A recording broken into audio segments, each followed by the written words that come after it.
Magawa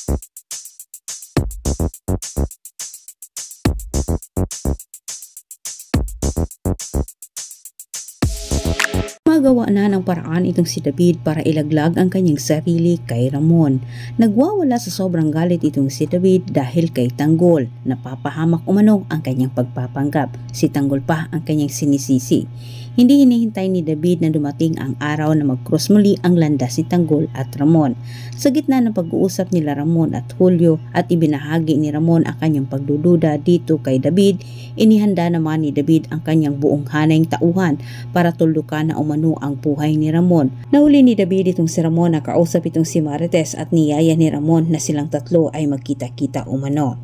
Nagulat si Ramon sa mga nalaman niya mula kay Tess patungkol ito sa ginawa ni Tanggol kay Rigor. Mas tumindi ang pagsuspecha ni Ramon sa Piking Jesus, lalo pa tinatanong niya ito patungkol sa mga sinabi ni Marites. Mas lalong ding lumalim ang hinala ni Ramon nang paulit-ulit ding itinanggi ni David.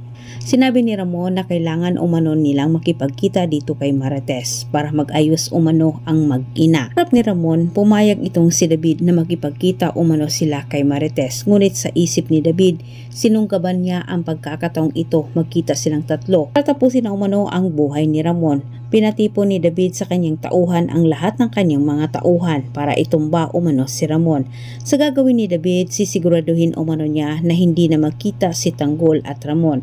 Tiwala naman itong si David sa kanyang plano na magtagumpay ito sapagkat marami umano ang kanyang tauhan at sigurado siyang wala nang pupuntahan itong si Ramon para iligtas ang sarili nito. Walang kamalay-malay itong si David na alam na ni Ramon ang lahat at tilang si Tanggol ang tutulong sa kanyang ama. Ililigtas niya ito laban sa masamang binabalak ni David. Parang sinimulan ni David, siguradong hindi na siya makakabalik pang buhay sa poder ni Rigor.